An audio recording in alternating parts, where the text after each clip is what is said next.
Okay, I am definitely ready to get into this. So three. All right. All right. So then, three, two, one. Welcome back, everybody, to another exciting episode of Aaron's Opinion, the podcast for blind people, where we speak about critical issues in the blindness community and all other issues from across the universe and galaxy. This evening, we have the pleasure to be joined by Gino Marks. I was very endeared and amused when you told me just the other day that, as far as you're concerned, your life is not that exciting. Well, I disagree. Your life is very exciting, and I care. So why don't you highlight your entertaining life and how it all ended up in this beautiful situation where you are with this pilot thing that you want to make sure that the world knows about? So who's Gino Marks? Dive head first. Let's go. Okay. Well, first of all, let me just say, Aaron, thank you for having me on. You're always And welcome. it's been a while since we first met, a few years ago, through Rebecca, um, which is our executive producer and my co-creator of the TV pilot. Let's see, I guess where to begin. Well, I grew up in the Midwest, and I had I did not have a typical childhood, I don't think. Um, but when I was, let's see, in sixth grade, I entered the Young Authors Contest, and by some miracle, beat out like a lot of kids in different junior high, kids that were older than me, and this story that I wrote, I mean, I'm sure it was heavily inspired by like Star Wars and everything at the time. And I think my mother still has it in the house. But I guess that was kind of the first thing that kind of made me really go, okay, one day I want to be a screenwriter. Um, and I grew up fascinated by movies, not so much television actually, which is interesting that I've now done a TV pilot because I never even really used to watch television because I couldn't stand commercials. um, but yeah, I ended up moving to Los Angeles in my 20s, and was trying to pursue this crazy dream that a lot of people pursue of being in the film industry. Started out in post production, so I did a lot of editing and was trying to teach myself visual effects and stuff like that. But I always was a writer, and I guess maybe about 14, 15 years ago, through a friend, a neighbor, I ended up becoming part of a professional writing group. And that really just kind of set me on this path, where I just started taking it more seriously. I wanted to hone my craft, wanted to be a really good writer. Um, and then, fast forward to just 4 or 5 years ago, shortly before I met you, I ended up meeting Rebecca. Very kind of strange circumstance. I was diagnosed with an autoimmune disease and was struggling with work and different things, and I ended up driving non-emergency medical transport. And one day, I pick up Rebecca and her sister, and she hops in the car, and I see her white cane, and we get to talking, and she asked me, what do you do?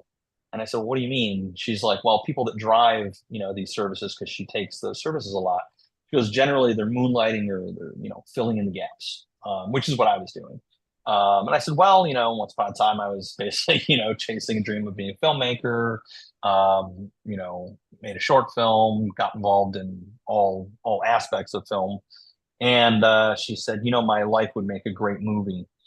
And I've heard this before. When you tell people that you do anything in the film industry, the first thing they say is, "Oh yeah, my life would make a great movie." And sure enough, she'd actually written a book about her experience.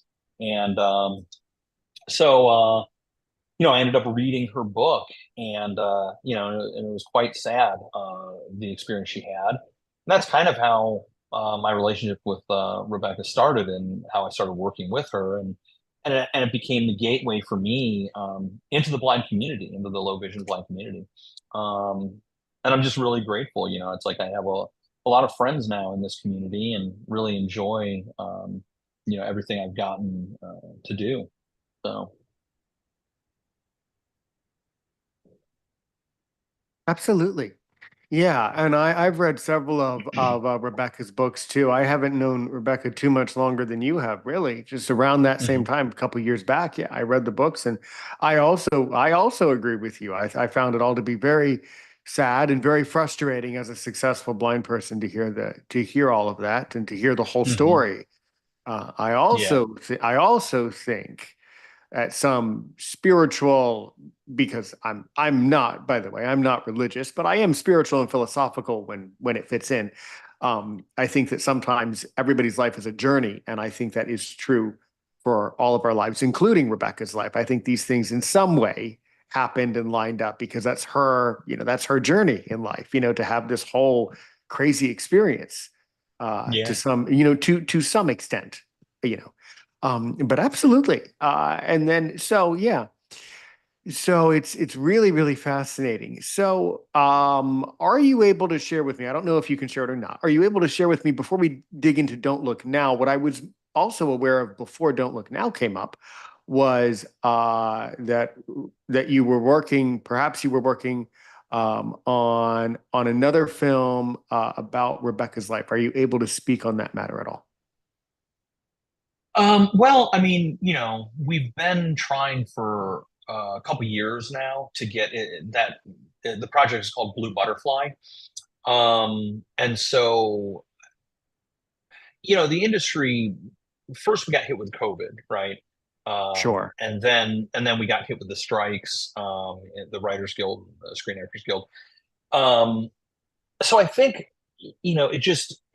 it made it very challenging to raise the funds we needed for that project. I still believe in this project as does Becca, um, because it is a fascinating story, what happened to her. And I would recommend that people read her book. Her first book is called Because You're Blind. Um, the screenplay that I wrote is not actually based on the book. It's more inspired by her life and inspired by her trials. She fought an unconstitutional guardianship for 15 years to free herself. So, um, yeah, I definitely still believe in it. Um, but right now, it's we're entirely focused on Don't Look Now. Don't Look Now was within our reach. It was Becca came to me and had this idea as like, what if we did a TV show, set, at a blind immersion training facility. And I've been to some of these schools over the years and knew a lot of people, and I thought about it, and I was like, yeah, there's something here. But I knew I wanted to do it as a comedy. Now that is a challenge in and of itself because I think people's first thought is, what do you mean you're going to make a comedy about low vision blind people, right? They think you're going to do something that's insulting, or you have blind people bumping into walls and nonsense like that. And we did not do that. I treated it like really it's the personality conflicts that people have, and that's true of like no matter what job or where you work, and that's where I think all of our comedy comes from is just how these people interact. They just happen to all have that similarity that they are low vision and blind.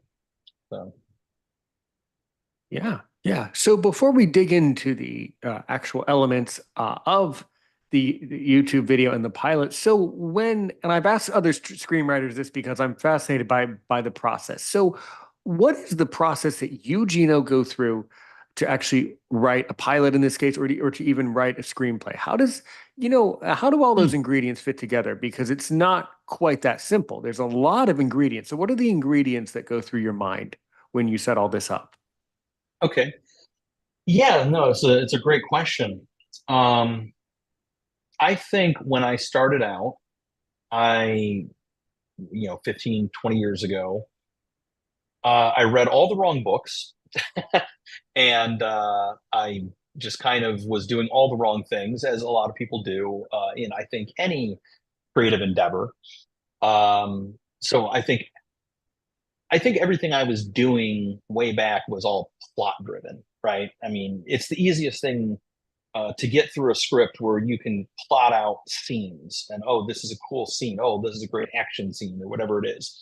Um, but working with my mentor and my writing group, um, which is called Twin Bridges, um, I really learned probably the two biggest things for me that my mentor always honed in on with me is A, you have to write to the pain. You have to dig really deep into the most painful aspects of character. And obviously that brings us to the second one, which is it is all about character. Plot will handle itself if you're doing a good job writing the character. Um, so I guess my process whenever I sit down to figure out a script is, well, who are the characters? Who's my main character? Who are my secondary characters? Why should anybody care about this main character, right? What drives this person? What is haunting this person? And you have to make them three-dimensional. You have to make it feel, um, real. And look, there's so many different, and I'm not going to call they're not cliche, but there's a lot of different sayings about screenwriting. One of which is "show me, don't tell me." Now, that's kind of an interesting thing to talk about when you're low vision or blind. Okay, um, because the experience is very different. The experience is obviously what you're hearing. But film is a visual art form, right? And I think that is the tricky thing, even with what we did with Don't Look Now, um, because there are so many elements, there's so many little nuances that even actors bring to a performance, um, where it is not spoken, expressions and body language and different stuff. But as a writer, you're trying to do that. You're trying to achieve that on the page, where if I hand you, Aaron, a script and you're reading it or having it narrated to you, you're kind of imagining this stuff in your mind, right? And if I've done a good job and I'm painting the right picture for you, you know, then I think it will find its audience and it will resonate. So hopefully that explains a little bit. It does.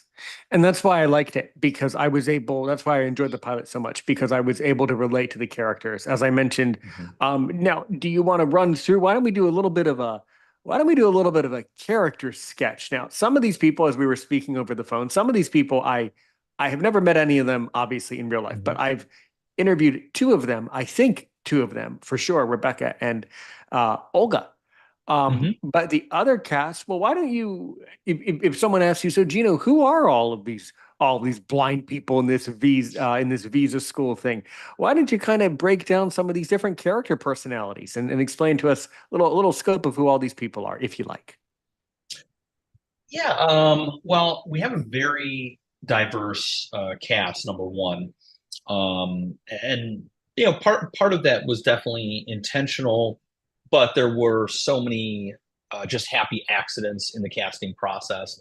Um, so the show centers, well, our main window into the show is a character named CJ, Carlos Juan Gutierrez, and he is kind of, I guess you could say, like business manager or facilities director. Kind of runs the school, and the show. First of all, the format of the show is done very similar to shows like The Office or Abbott Elementary. Yes.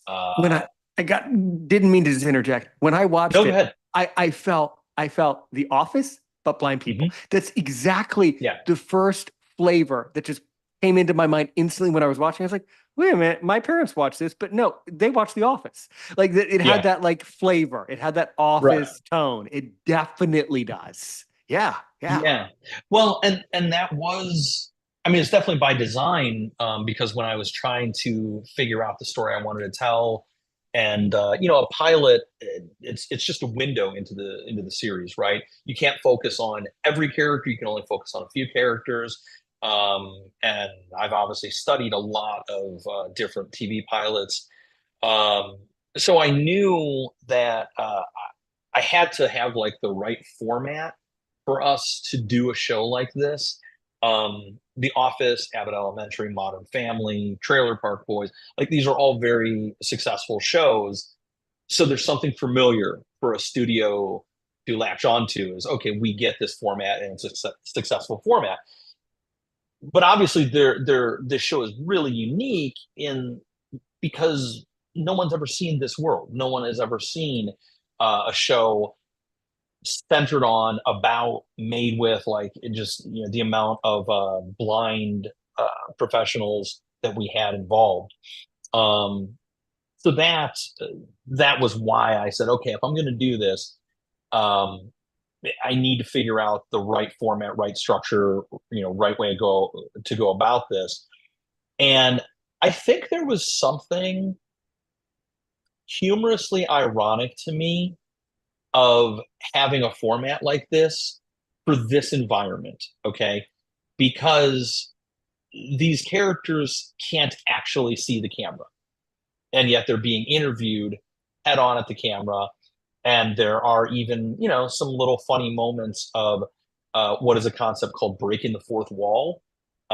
So in the case of CJ, there are times where even though he should not know where the camera is, he may turn in a way and acknowledge the camera crew. And for me, those are funny moments that are clearly meant for the sighted audience because you're kind of going, wait, he's blind. Why is he kind of looking in this direction and smiling and kind of reacting to the things that are going on? But I digress a little bit. So back to the characters. I obviously wanted to have a well-rounded cast, spent a lot of time with the schools. So in this case, I had kind of a list in my mind, right? Like, okay, we got to show the ILS teacher, we got to show the tech teacher, perhaps O&M, so there were all these different roles that I knew existed in these schools. And then it was also about, well, okay, we're doing a show that needs to focus on a specific group that are going to be recurring characters, right? So I was instantly going, well, I can't make a show if I want the show to go 9, 10 years. I can't make a show that's about all the students because the students are going to learn, go through all their training, and they're going to move on and have successful lives. And then what do? You have these characters people like, but it wouldn't make sense that they're going to sit around for a decade, always going to the school, right? Unless their character grows in that way that maybe they become a teacher or a staff member. So I did want to create a very specific character, which is Anya. Um, if CJ is our window into the world of the show and the staff and kind of the daily machinations of what it is, what a blind immersion training facility actually is, then Anya is the window for the audience of what it is to actually lose your vision because her character has been recently diagnosed with RP. And so she is, the intention is that she would actually be steadily going blind throughout the series. And so by the time the show, let's say, would end, she would actually be fully blind. So, and I thought that was just, it was just another kind of interesting angle to dig into kind of Rebecca and my goal with this show is that every episode we're teaching the sighted world aspects about the blind community, and we're also kind of breaking down misconceptions about the blind community. Absolutely. And Anya, you certainly are speaking about the character played by Olga Mahler. certainly. No, Oh, Olga. Oh, no, Olga plays the Braille teacher. Olga oh, so Olga. plays. Oh, that's right, Olga. Okay, so when you wrote her in, you Mhm. just wrote Olga as Olga, right?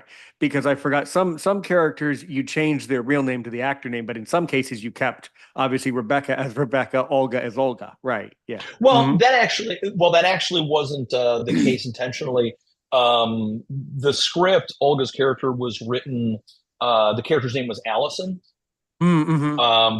But just through a series of machinations and dealing with casting and dealing with the unions and just some of the kind of behind the scenes stuff that has to happen when you're putting a project together.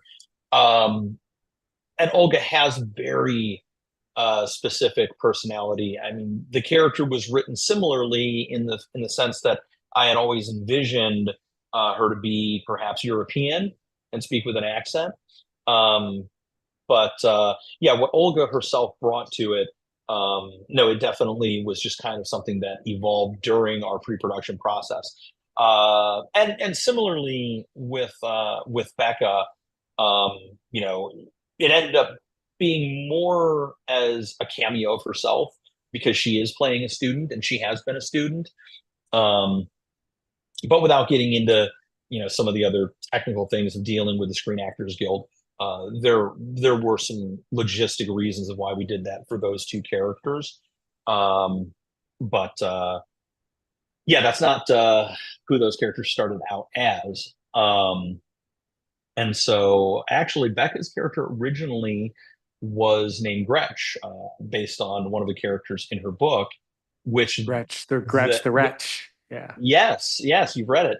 And that scene actually takes place, obviously a little bit differently, but that was the inspiration for Becca's scene. Is we thought it would be really fun to, kind of like an Easter egg. We're folding in something from one of her books.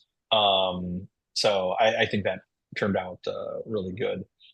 But yeah, Anya is the young kind of Gen Z millennial social media influencer that we Ah, meet in the show. the one who like starts doing an Instagram live, Yes. pretending and getting her followers to watch her act while she's acting. Yeah. That person got it. Yes, that was Right. Right. that was really well done. That was really that was. I mean, I hadn't seen it before. No pun intended. Mhm. That was weird. That was weird and good. Yeah. Hmm. Thank you. Yeah. Well, I don't want to get into too many spoilers. Right. Right. Interesting. And then there's also a very I was also entertained by the philosophy lesson and of course that comedian. Oh yeah. I got Well, a lot yeah. of Well, questions about let's him. My God. sure. Well, let's dive. Yeah, we'll do a little bit of a dive into. I think we can go into kind of all the characters. Um, so obviously we've established CJ, and then Olga plays the Braille teacher. The character of Sam, played by Nathan Hurd. And well, by the way, and CJ is played by a wonderful actor named Michael Galante. Anya is played by Michaeli Mina. We already know that Olga Itsenko plays Olga, and then Becca. Sam is the philosophy teacher, and you know Nathan is actually he's African American. He's albino, legally blind. He is a stand-up comic in his real profession, but he's also been in some really great TV shows. And it was just it was kismet, for us to be able to audition him. Uh, and I think he even told me, that when he read the character, he is like, "Wow, this is me. Like this is like it was written for him." And it definitely was in a sense. I mean, none of the characters are based on one particular person, right? Like they're just kind of amalgamations of different people that I know and friends with, and I think there's also a little bit of me kind of in every character. But then we also have Brian McCarthy plays the character Drew, which is he is the tech teacher. Brian has Leber's hereditary neuropathy. Um, and then, well, Deidre, the character of Deidre, that is She is based on a real person. She is based on a very dear friend of um, my wife and I, who passed away. She was Oh, sighted, and so it just it was a nice for me. It was just a nice way to honor her in into this character because the real Deidre was this larger than life woman who just she loved to cook and just made amazing food and so I think that's why I really, I said, okay, I'm going to make, the blind version of Deidre is the ILS instructor, and that just kind of made a lot of sense to me.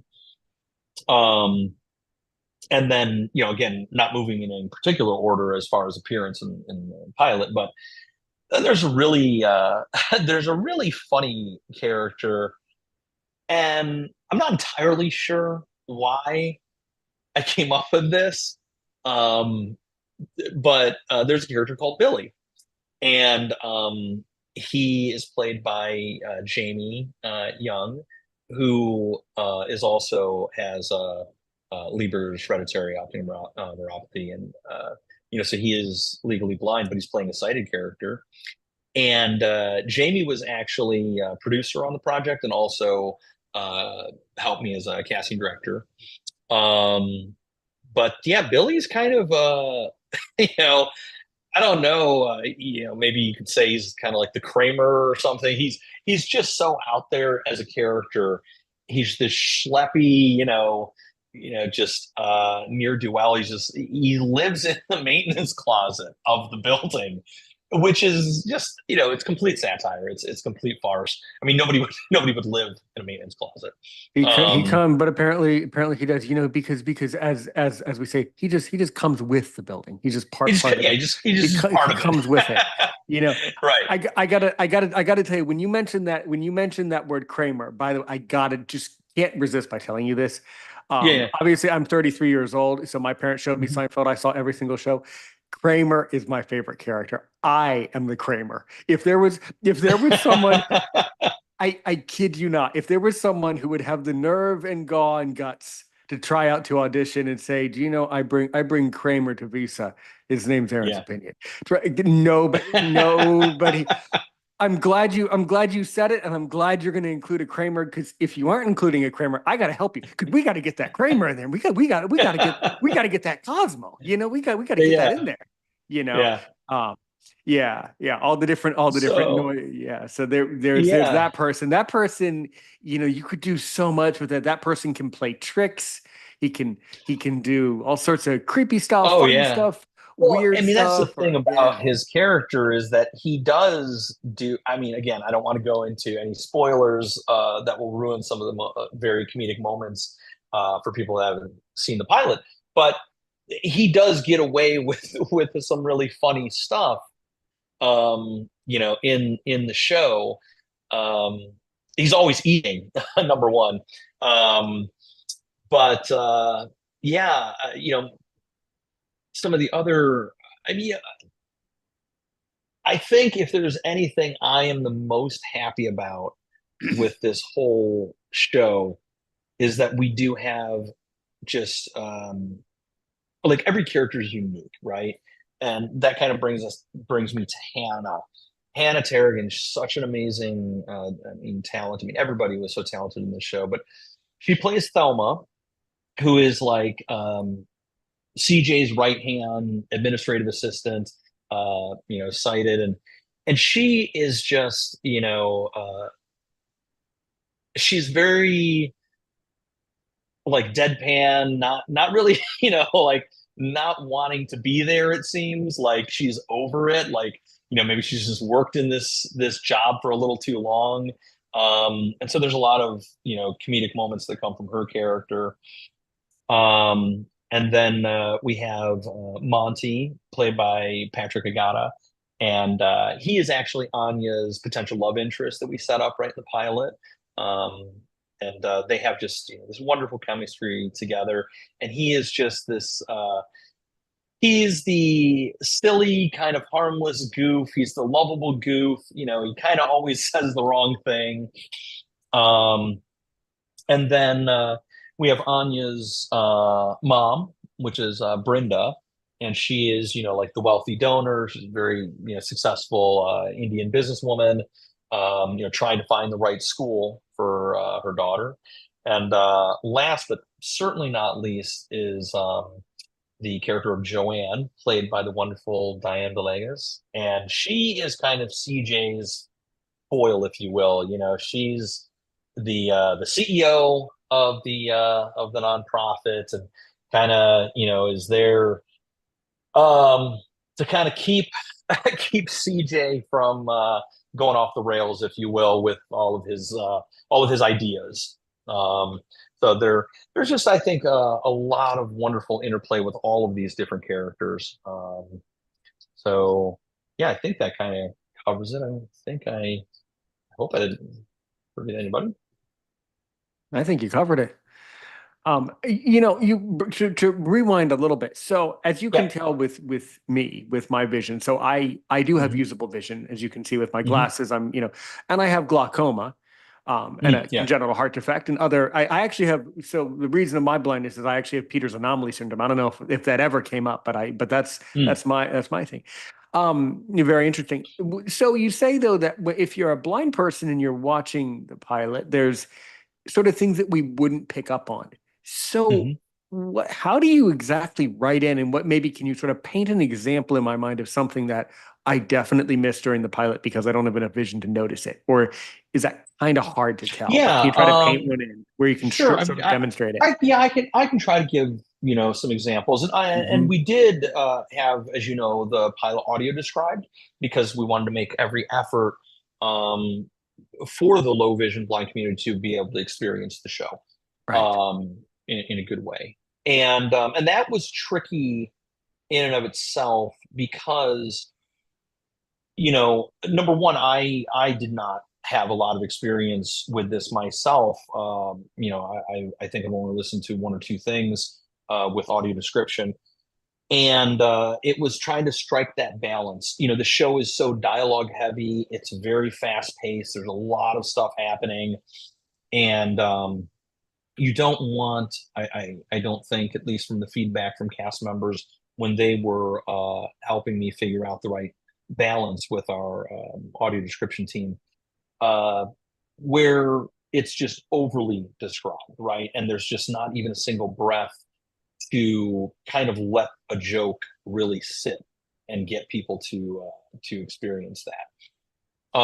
So when it came to writing this, it was writing this fine line of having enough comedy that the blind audience would get, and that relatability to them, but having enough things for the sighted audience, because there may be jokes that you find funny because it's so relatable, but a sighted person may not get that, almost like a little inside joke, in the community, right? So it was trying to come up with, some other stuff that, the sighted audience might find humorous. So, for instance, one of these things um, that I guess I could talk about, it's just a minor thing, but it goes back to what I was saying about breaking that fourth wall. And there's a moment where CJ reacts and he actually turns and he's got this expression on his face and he just looks right, almost looks right at the camera, even though he doesn't know where the camera is. Um, and and it is a funny moment, I think, to me and to some sighted people, simply because of the context of the scene. Um, so yeah, I don't know if and the scene I'm talking about is when because I don't want to go into too many spoilers again. I don't want to like ruin some of the jokes. But when CJ first comes out to meet Brenda with Joanne, and so if you remember that scene, and he's meeting Anya for the first time, and Joanne and him kind of have this moment stepping over each other.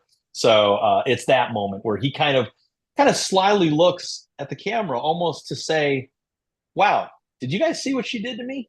you know, and so yeah, it's for me again. It's a different layer of comedy because well, he doesn't see, like, it's kind of a wink and a nod moment, right? So yeah.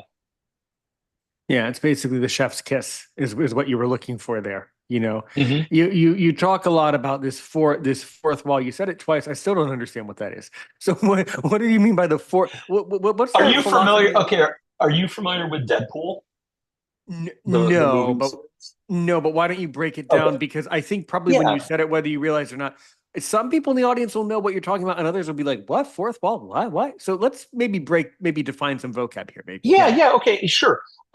So when you think of a film in terms of 3D space, we the audience are kind of like the omniscient viewer. We're watching things happen, and the characters are in their moment of that reality, of whatever the story is. And so to break the fourth wall is for a character to kind of step outside of that reality and acknowledge the audience that's watching them. Ah, got it. Cool. Okay. Almost like you're on a stage, you're watching Hamlet, and suddenly Hamlet walks right up to the front of the stage and says something directly to the audience, not in character. It's like, hey, by the way, I'm going to acknowledge you, the audience, that I know you're watching me.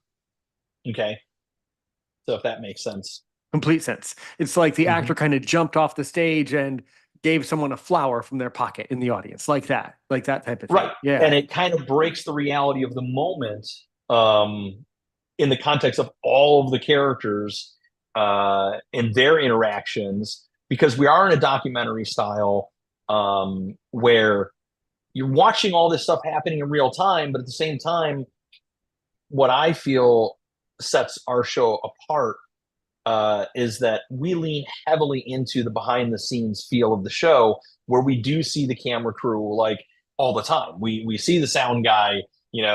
Maybe something happens, with equipment and different stuff. So they themselves are also playing a role as a character unto itself. So we lean heavily into that aspect, and so in a way, it feels like you're not only watching the events of the day unfold and CJ's dilemma and getting to know all these characters, but you're also watching a behind the scenes making of the show itself while it's being made. So it's kind of interesting. I love it. I love it because I'm someone, as you can tell, you won't be surprised to know, as you've sort of probably understood over the years, I'm extremely interested in this acting theater stuff. Like this is Hmm. one of my like how do I even put it to you? And I'm sure you'll understand. Kind of like a sick, when you have like a sick kind of twisted fascination with something that's really interesting. That's how I am Okay. with that. It's kind of like thinking, oh, like that's cool. And then when I saw that, when I saw some of this stuff, I was like, I could have done that. I could easily have been a Kramer in that and stirred stuff up and be really serious and really kind of dark and pessimistic and comical and lovable all at the Hmm. same time. That's how I'm painting my character, or it might just be my complete imagination and opinion. But I really can't. I just can't resist. I'm sure you understand that. But as someone who's Nice. fascinated by the mechanics of it all, I love Hmm. breaking the fourth dimension because I want to see how you guys are making it. I love Yeah. hearing voices off camera. Hmm. That adds it for me. Now, Gino, I said Yeah. adds it for me. Right. What I would want to know is, so, you're talking to me now. What other blind people have you been speaking with who are not acting in it, who also have the same interests that I do, similar interests? What other things have they been telling you? Like, have they also had that same positive reaction, or we're going to keep it positive, I remember, that's fine. But what are Hmm. some other other interesting reactions from other blind people? Did they also enjoy it as much as I did? Yeah. Yeah. So by and large, we've been doing focus group testing. We did a screening in Orlando, and by and large, it has been overwhelmingly positive from everyday people in the community, not just blind and low vision, community members. But I do know a lot of people working for some of the commissions, let's say, um, and other schools like in different parts of the country. And in one particular instance, this friend of mine, she said, "Wow, you nailed my daily life. Like, how did you do this? Like we experience this stuff all the time. Just different aspects of these different classes. So I mean, that was obviously very rewarding to know that. Okay, I mean, I wanted to treat this community obviously with respect, and I did not want to make fun of them. But you're trying to figure out where are those moments to make people laugh and look at themselves in their daily life and go, oh, wow, that's funny. That happens all the time. Um, and so I did have a lot of those comments, over the last several months, where people definitely saw themselves in these characters. Like you had, mentioned, oh, is this based on this person or this person, somebody, that you might know in the community? And obviously they're not per se, but I think I did a fair amount of research for a long time, and even things that I witnessed myself, kind of coming to these schools, and and so I think I think right now, people that have, let me see, how do I say this? Because this is actually a very specific comment from someone that I do know, that really likes the pilot and is blind, and said, we have to have a sense of humor about ourselves, right? Because I mean, this is how you break down barriers. This is how you educate people. You just got to do it with humor. And so if you can't laugh at yourself, I mean, then there's no shows worth watching, right? I mean, and stand-up comics do this a lot. They do a lot of self-deprecating humor. They make fun of their families, their kids, their spouse, themselves, and that's why we laugh, because we relate to so much of their experience as well. I mean, the human experience is a shared experience. Now, not every joke's going to land. I mean, you throw 100 jokes, and I've been to lots of comedy shows with seeing some famous comics where I can tell you maybe 80% of the jokes landed, 20% didn't. They're testing out new material. Let's say, right? It happens. But no, by and large, it was very a favorable reception at this point. Yeah, that's interesting. Well, for me, all of the jokes landed, but I have a huge sense of humor.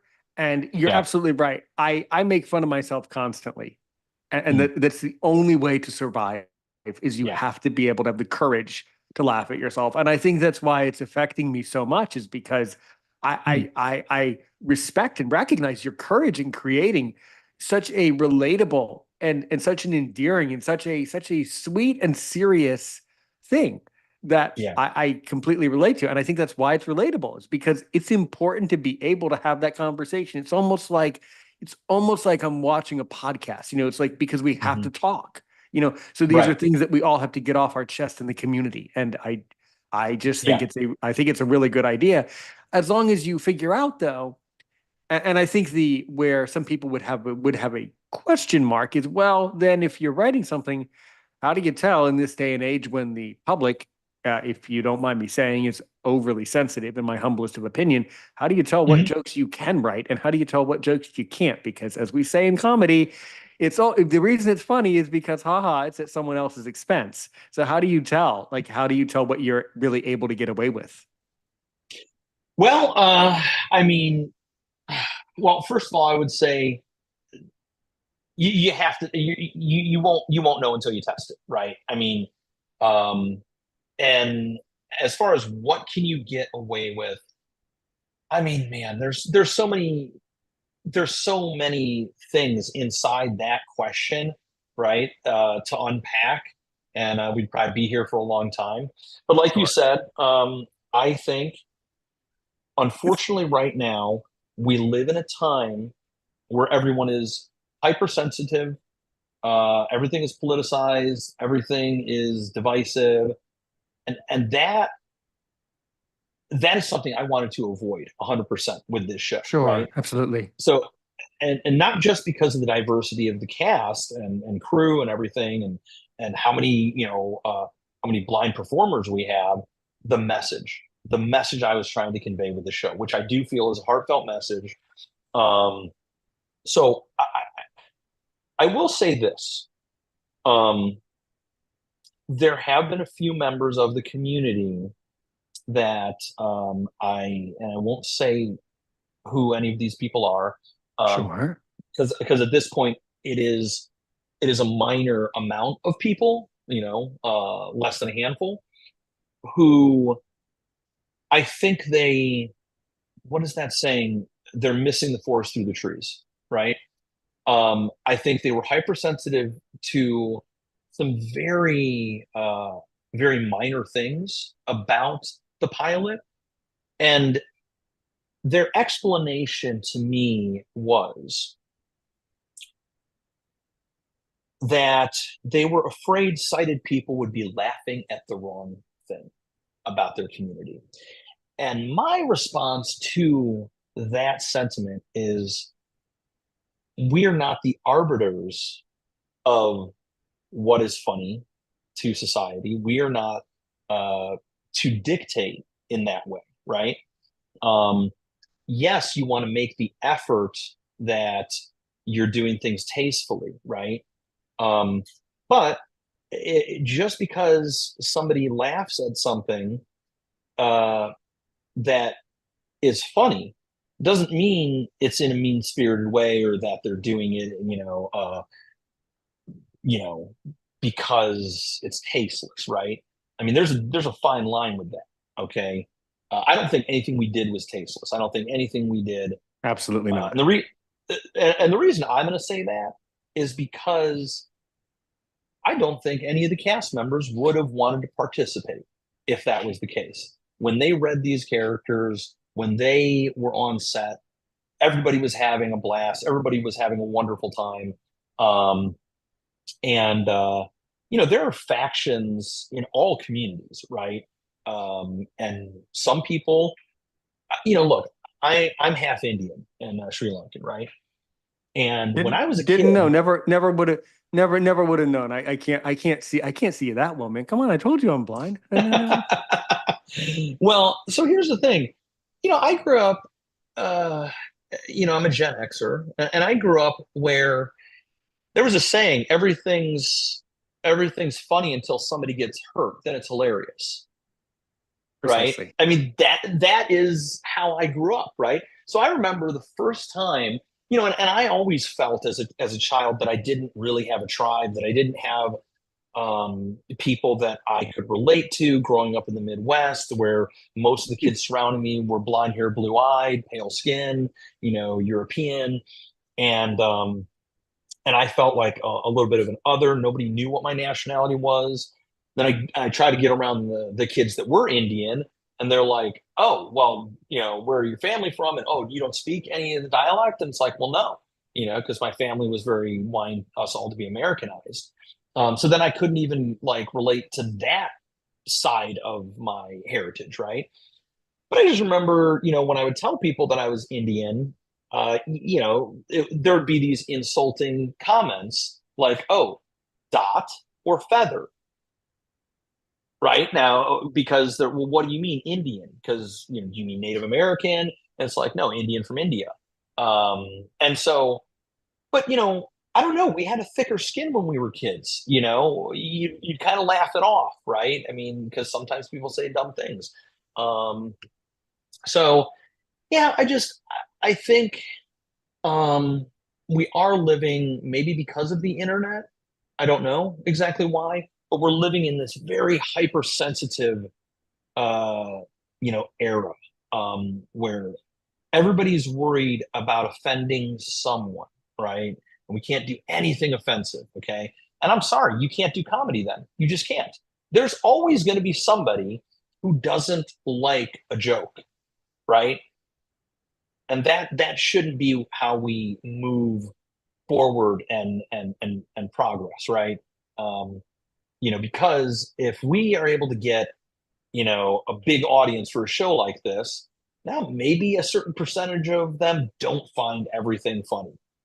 But I mean, that's how you're going to educate people. That's how you have those conversations. That's how you break down misconceptions, right, is through humor. Yeah, you're so right. Yeah, that's fascinating. Never would have known that. Never would have known it about your heritage at all. But that's interesting. It's also not surprising that you don't speak Tamil and there's many Sinhalese, Tamil, Yeah, Bangladeshi Canada Hindi. was, yeah, Yeah, Hindi. Yeah, yeah. my It's not grandma's family not at were all India and surprising. Sri A lot Lankan. of yeah. So they probably spoke Tamil, probably. Yeah, Well, my and grandmother, they were Brahmins. So my grandmother, I believe, spoke something like 20 or 30 different dialects. She spoke Tamil, spoke Kannada, Urdu, and Hindi. Like, yeah, I don't even remember all the different dialects that she spoke. interesting, interesting. But you know what I can tell you for what my opinion's worth is what I can tell you is if anyone doesn't want to listen to what I have to say on Aaron's opinion, I say that's fine. Here's my Hmm. setting. I say that's fine, no problem. But I'm 100% sure that if you never listen to me, you'll never know what I say.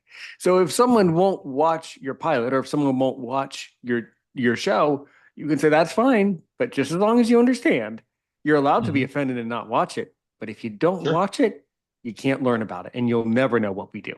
And Hmm. that's a very subtle thing. But yeah, Yeah. someone's always not going to like it, but I'll always like it. And Hmm. someone's always going to think it's not funny, but I think it's funny. But then again, the things that I think are funny, people pull me aside. They say, Aaron. Now, when you go in public, you're in public. You can't say that out loud. This is America. It's a free country. We have freedom of speech. But no, you can't say that. You can't say Right. that. It's a free country. Right, right. Yeah. Free country, except for the fact that there's a thousand things you can't say. So I think that's a really free country. But that is the society. You know, I've also learned that that also helps me a little bit when I go to Europe a lot. I'm a French speaker, so if I go to France, I always have to self Nice. regulate myself and think, you know, okay, I'm in a much more sensitive society where the people are a lot more reserved and you just can't Hmm. say all these things, which is why I'm so glad you're including, you know, Olga, is because I think that there's so many jokes about Ukraine right now. There's so many jokes about Australian people. I mean, Hmm. you could really let her just spread her wings and fly. And I mean, that could literally, she could literally like She, steal the yeah, show. I mean, that could no, literally fly the whole thing. she was amazing. This was her first, professional acting, role, and she brought just so much to every scene that she was in. Just a wonderful, wonderful person. Really brilliant, smart, funny, and no, her and I have talked about I've talked to other cast members as well about this. Is like if we're given the opportunity for one season where we can delve into each of these characters as you do in an ensemble. In a pilot you have 26 minutes, right? So we can't delve into every single character's backstory, right? But given the opportunity, Olga and I have talked about a lot of funny things that we would like to do that with this character, and she's got a lot of great ideas. She's just very very smart. But yeah, I mean, uh, again, that was a happy accident in the casting process. We had over 10,000 submissions Ooh when la we put out la. when we put out our casting call right after the strike ended, and narrowing that down was just unbelievably difficult. And and we auditioned dozens of low vision and blind actors for every role. And it was just it's hard. Sometimes it's finding a needle in a haystack. Becca and I, we've always embraced this mantra, in the Blank Me of "Let us play us," right? Um, but it doesn't always work out that way because sometimes an actor doesn't have a certain, I don't know, like it's an X They don't, factor, yeah, right? I think I know the way that I would explain it in a very humorous, Kramerish way is not every actor has the, you know, the bingo. You know, you got to have, that's what it is. You got to have the bingo. You got to have the yes. Yeah, You got to have yeah. that something else that we all intrinsically spiritually know. You got to have the ding, you know, perfect. Hmm. You know, and not everybody, and it's nothing personal, not everybody does. The reality is if you interviewed thousands of people for the role and that was only like, I don't know, the people that I saw, well, the overarching reality is most people don't have a ding. Most Yeah. people don't have that extra bingo that would really tip you over the edge. So Hey, I don't have it myself. Okay, I've never wanted to be an actor. now that's okay. That surprises me No, because I've I would always think been that a behind the screen camera, and I understand that, but then again, also I would think that a screenwriter would also have that drive, have that extra bug to be the actor themselves, to want to portray something that you write yourself, right? So, but anyway, the no, casting. So in I case someone think wants, I yeah, think it's a sure. little bit uncomfortable for me. Like, Oh, you know, that's interesting. I have a cameo in the pilot, but I wouldn't want to be more than a cameo in the series, just very randomly. But no, the casting. Back to the casting. I mean, we just really. I think we got lucky, with this cast, um, because everybody was just so professional, enthusiastic. I mean, they were in love with the material, they were in love with the concept, and everybody every day brought their A game to it. And look, we shot the pilot in 5 days. I got no sleep, and every day I came in and I was so excited just to be around all these people, right? And get to play in this sandbox, for those 5 days. It's my greatest joy in life is to be on set. Um, and we really we lucked out, from top to bottom. Everybody was really amazing. So how do you tell when you're casting and you look at all these submissions of all these people? How do you tell who you want really? How does the process of actually narrowing it down work? Well, I will have to give my wife credit for this because I am a methodical, perfectionist type person. So I was sitting there like clicking on the headshot and the person's profile, and I'm going to sit there and watch their demo and look at all their photos, and again, 10,000. How do you get through them? And she was sitting there, and I was very stressed. She goes, "What are you doing?" I said, "I'm trying to go through this." And she goes, "Well, how many of you, picked, right? Like that are potential?" And I was like, "Five out of 1,000, right? Like, I've got five right now." And so, what do you mean you got five? Because I was going so slow through it, and she was like, "No, gut instinct. You just look at a photo. Like you can't. There's no time to watch 10,000 demo reels, right? You're just never going to get through it. So that's, I think, the hardest part is sometimes it is just the look that you're after, right? And we had to do that first. And then when, Jamie and I, and my wife, we were going through it, then you kind of narrow it down. You're like, okay, we've got now this down to 100 of, 100 people for each role. We narrow this down further, and then that's where all the callbacks come in, with the auditions, the sides. So no, it was definitely a challenge to get through it. But but no, it was a wonderful experience getting through it. That's for sure. Yeah, it's incredible. So, how many hours a day do you have to film, and how many hours a day does it take during those 5 days to actually create the whole 26-minute experience? Well, again, just another way we really got lucky. I mean, we had a lot of we definitely had good pre-production preparation. My line producer and Jamie and my other producers and co-producers. Um, because it is a lot of work, just getting through the preparation of getting the entire right, not just cast, but even the crew. And we just had a brilliant, amazing team. So, is it normal to get a pilot done in under 5 days? Because technically we were under 5 days. That's why the last day we had plenty of time for just a few reshoots and interviews with all the cast. So no, I don't think it's normal. We moved at a very brisk pace, only two or three takes, per scene. Um, we ended up with 44, 45 minutes of actual usable footage. We could have made an hour-long pilot if we wanted to. So then whittling it down to 26 minutes was even harder.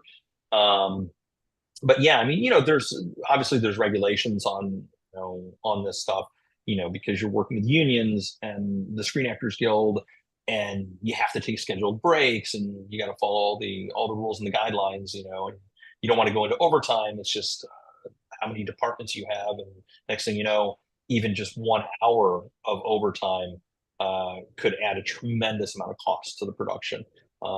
So we definitely kept it lean and kept moving.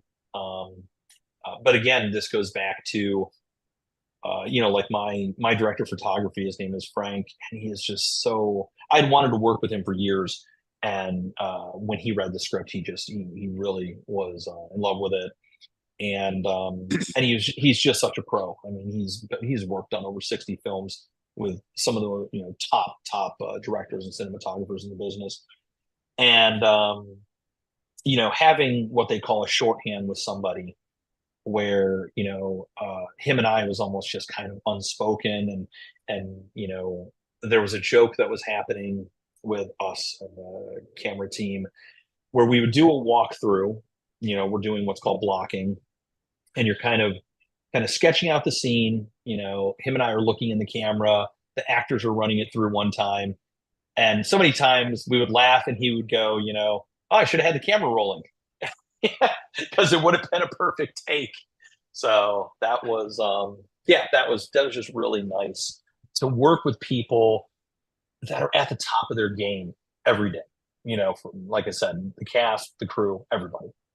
Absolutely. In the podcast business, we say this all the time in podcasting and YouTube too. You always go back and you always say, "Oh, I wish I had done that better. Oh, I wish I had, wish I woulda, coulda, shoulda." But then, Yeah. but then when you look back on it, you look back and you say, "You know what? That was great. I liked what I did anyway." And I think that's kind Hmm. of the message. Um, Yeah. so that's really fascinating. I do have kind of two final questions and then one question for you. So Okay. if this thing kind of launches, I know you can't really answer this, but if you were to use your imagination and Hmm. paint an image, so where do you see this thing actually going if conditions were not what they are, where would you like this to go? What is a realistic expectation, you think? Well, so there's a show that was probably another show that was inspiring to me, and that's Always Sunny in Philadelphia.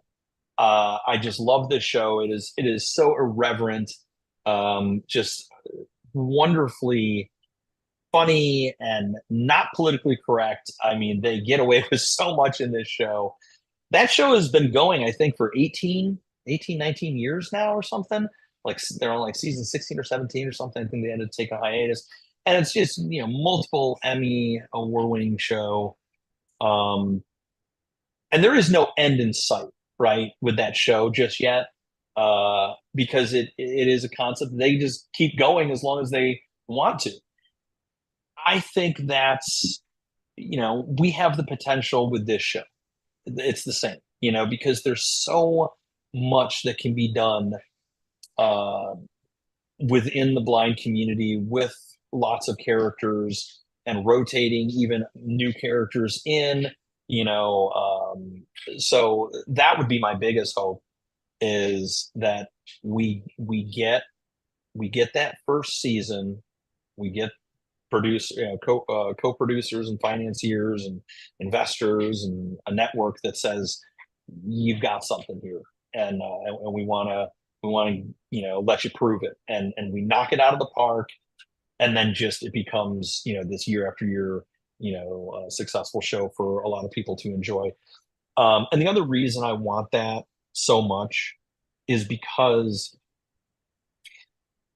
what this show I think has the potential to do that no other show I think can do is it creates opportunities in the blind community for up and coming low vision blind actors, or a kid right now who's blind but he wants to be a field sound mixer or boom operator.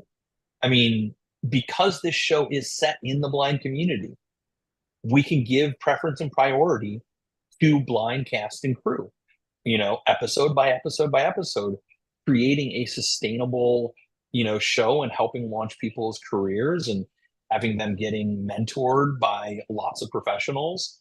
So that is a big hope for me, of why the show really needs a chance. When you look at other shows, not just in the blind community, but in other spaces, you have what they used to call the token character. It's oh, look, we have a person in a wheelchair in the background. We got that checkbox, right? And that's not what I wanted to do. I don't want a checkbox, where we have one character that fits this one particular demographic. It's like, no. Let's create something that has sustainability, you know.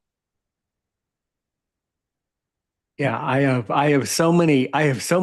actually have some ideas for you. So many ideas for you, a couple huge ones. Mhm. Um, but yeah, that's all really, really, really fascinating for me. I want to see what you say though. I want to see what question you can come up with. So if you can Okay. ask me only one more question to really make Hmm. me sweat to see if I'm worth my salt as a podcaster.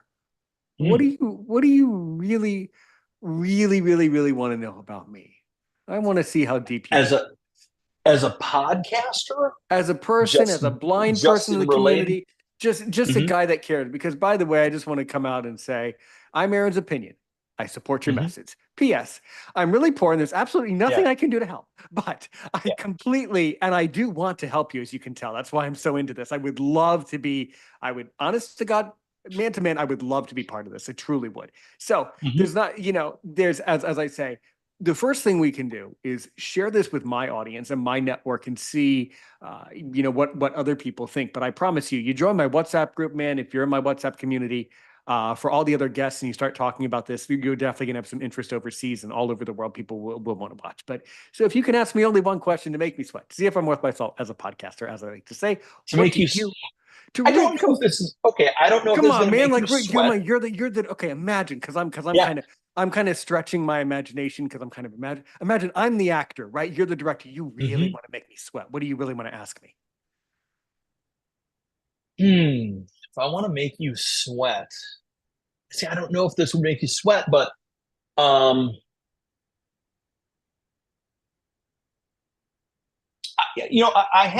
I do have a question because it is something that I think has come up over the years being around this community. Um, if you could wave a magic wand and fix your sight, would you? Absolutely not. I love being blind. I love being Aaron Richmond, Aaron, a blind podcaster who happens to be blind. Because if I wasn't blind, I wouldn't be able to have Aaron's opinion, the podcast for blind people, where we speak about critical Nice. issues. What else? What else could I do? I don't know. Yeah. The answer, Gino, is in case you wanted to know what I always wanted to be. This is really, really gets us off a beaten track. I always wanted to be in the military. I had a huge affinity for being a soldier. I always Hmm. wish that I was sighted and was a member of the military. That was always something that I Right. always, even to this day, I still kind of have hard feelings about that. So what I Mm. do is I take that energy into my teaching work, which I do online, and then my podcasting. I say, well, I didn't get that chance, so I'm going to give this opportunity to Gino and the rest of the community. I'm just going to, as you said before, actors, when we come up to you, I'm just going to always give you the best of me, no matter how I Hmm. feel, and that's what I believe. You, Gino, if you're talking to Aaron's opinion, you only deserve the best, the absolute best of me. And that's the only promise I can make, because everything else I can't promise, but I promise if you want to work Hmm. with me, you would only get the best and I will only do my best. But what would I go and have some magical surgery? Absolutely not. No, I love me. I absolutely Thank you. there's nobody there's nobody in this entire universe that loves me more than me. Because at the end of the day, if I can't love Yeah, myself, then how can I possibly help one person today and a million tomorrow? There you go. exactly. There you go. Yeah, great But it is answer. it is a very thank you. It is a very huge topic. It's a huge topic, in the community. A lot of people would say, especially the people with It is RP, the RP well, it's people who lose also. their vision when they're adults, they say, I'd Mhm. go back to being sighted any day. Yeah. Yeah, but it's also in the deaf community, And Mm-hmm. and the reason I asked that, not that I was trying to make you sweat, it's just because it's a compelling thing, because I do see both sides of why somebody would want their vision back or want vision at all if they've never had it. Um, I do get it. I get both sides of it. Um, and that's the whole thing. I think that is also different about what we're trying to do with Don't Look Now. There are movies that have been around. Actually, there's a new movie that's coming out, and that is the focus is, oh, if only we could fix this, right? But I have relatives that are autistic. Well, there's no curing it, right? So if Why we're going to should we? be, Right. but exactly, but I mean, if we're going to put stories out that are about doctors, how inspiring is this, trying to, Oh cure yeah, yeah, yeah, this. yeah. Uh-huh. Well, what message does that send to all the people that there is actually no cure, right? Correct. Because there are conditions that cannot be cured, whether it's a specific type of blindness or deafness or autism, and I just think that's the wrong message. And that's Mm-hmm. why it was so important to me that we have a character introduced in the pilot like Anya, who you're going to see what it is to lose your vision and how she has to overcome that and be a whole person and, find love and happiness. This is gonna sound like a weird question. I just can't Hmm. resist. Did you Yeah. get any auditions? She's not an actress, but I want to see if you know who it is. Hmm. Did you get any auditions from a blind woman, maybe around my age, who is a Mexican woman out in California who has RP? I mean, yeah, I would have to look. I mean, it's this is I don't think you did. again I with mean, the with the I don't amount of think you did. I so know. I don't with the think you amount of did, but auditions mhm. with the amount of auditions we did, Yeah. um, I would have to go like look back. Hmm. It's just not specific enough, Sure. because you got to remember, um, in that process, we weren't taking notes of what person's condition was, let's say, right? Like it wasn't a question that we would ever ask. I mean, we did want to know if they identified as being low vision or blind, but unless it came up, in an organic way, we wouldn't have asked, oh, well, what is your condition, right? Unless they wanted to tell us specifically. So we Sure. did have people that did tell us, that I am a low vision actor, I am a blind actor, and obviously we wanted to give a certain priority to their auditions first. But uh, yeah, you and I would have to talk off Off the video, record. and then maybe yeah, and well, then maybe I can look into it and see if I know who No, you're no, talking I'm about. just purely curious. So then probably, who Hmm. knows? But I don't think she ever knew of it. But I just thought of someone that I've interviewed years ago who's a not an actress, but someone who has RP, who's a huge person. Hmm. But anyway, if you want to tell me, if you want to say, Aaron, we need to talk about this off record, totally fine. Do you want? Do you want to hear? May I share with you any of my ideas Your ideas for? for your pilot and potential future ideas that I sort of have? Oh no, that would probably be a longer conversation that I want to have with you personally. Understood. Because Under yeah. Understood. Because I do have some ideas that let me tell you something. I have two ideas, and they are fabulous ideas. Oh yeah. It's just an opinion. And we will talk about Right. them. Yeah, let's do it. Um, absolutely, man. Well, I just wanted to say thank you so much for being so open and so dynamic. About Oh, having thank you. just such an animated conversation. And this whole thing is just, it's always fascinated me. And I gotta tell, as you can tell, ever since I first met Becca, like you did a few years ago, Hmm. I've always had this fascination. I have interviewed, uh, I've interviewed several other actors who are another screenwriter. Well, we'll talk over. But I've interviewed several other people in the industry, and anytime I do, it's just utterly fascinating.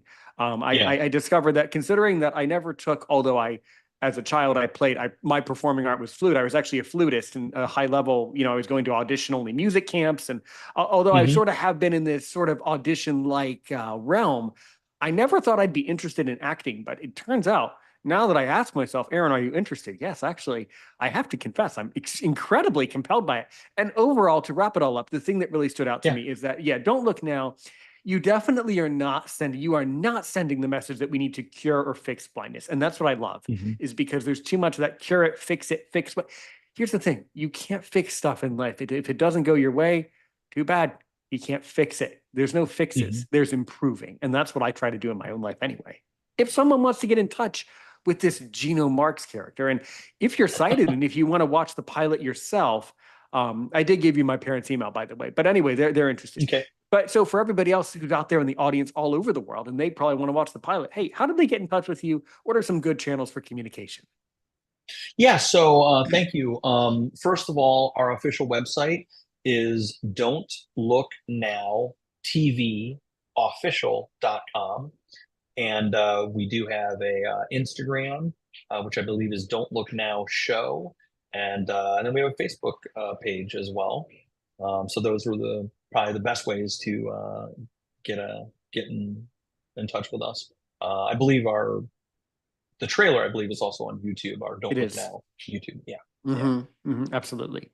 Well, yes, if you could please, actually, I generally ask this off air, but since it came up, if you could please write up a little paragraph telling us who Geno is, how you got into this, and then include all of those links so that I can find them. And so my audience can definitely give you a like. Absolutely. That is so, guys, that is so important. If nothing else, even if you don't watch could you please just like his Facebook page? They have no idea. When you're not a creator, just could you push that damn like button? It would just be so it would just love you if you just push that button. I know.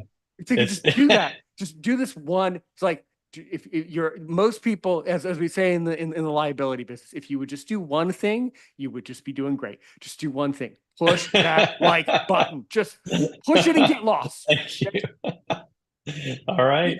Geno Marks, man, you're a tremendous character. I wish you all the Thank you best. so much. And after I get you connected with more of my audience, I'm sure you'll definitely get some more feedback, and I'll definitely give you some ideas off air and give you some suggestions on other great people who you should contact to make sure that we see Don't Look Now as season one. Season one, we can do. We'll do. I tell you what, I'll credit you for 9 seasons. After that, that's all. There we go. They only do We 9 got- seasons. The joke about that. There we They're go. only 9 Let's seasons. just get Only 9 lives. All right. All right. Okay, well, absolutely. No, good heavens. Anyway, well, thank you so much, Geno. Do you know Thank how you. I end an episode of Aaron's Opinion? I did listen to it one time, but go ahead and do the Sure, ending. absolutely. So thank you so much for joining us. And as we say on Aaron's Opinion, keep podcasting, be well, everybody, and we will certainly be back next time. So as we say on the podcast, help one person today, help 1 million people tomorrow. All right, everybody. Thanks so much, Geno. We can catch up. Thank you, buddy. You forever. No, you don't understand. Thank you. You're the one that came and gave me the A game and gave me such a great experience. So yeah, let's connect. Are you on WhatsApp? It really is easier for me. I am. Okay, I am. I'll send you. Yeah, it's through my phone number. Well, good. Absolutely. I'll send you my link to my group, and you can join that, and then I can just private message you on WhatsApp and share with you other information, some other stuff that's floating around in my head. Anyway, yeah, that's so good. So please join the group, and then I'll send you a private message and share some other stuff with you, if you don't mind. So that's great. I would love it. Let's Okay, stay in touch. Yeah. Thank you so much. Definitely. All right, I'll send you my WhatsApp, and I will connect from there. And of course, send me those links and the little bio, and then this will be off to the races. And then we have an international audience here at Aaron's Opinion. So who knows who might be giving you feedback from other countries and other regions. And I think that would be very interesting to see how this all plays out overseas and all over the world now. It's not just Arizona, it's a global effort. So absolutely. All right, everybody. All right. Thank you. All right, everybody. You're so welcome. All right, man. We'll catch up later. Thank you so much. Have a very good afternoon out there, wherever you are. You too. And as we say, take care, be well. We'll catch up soon.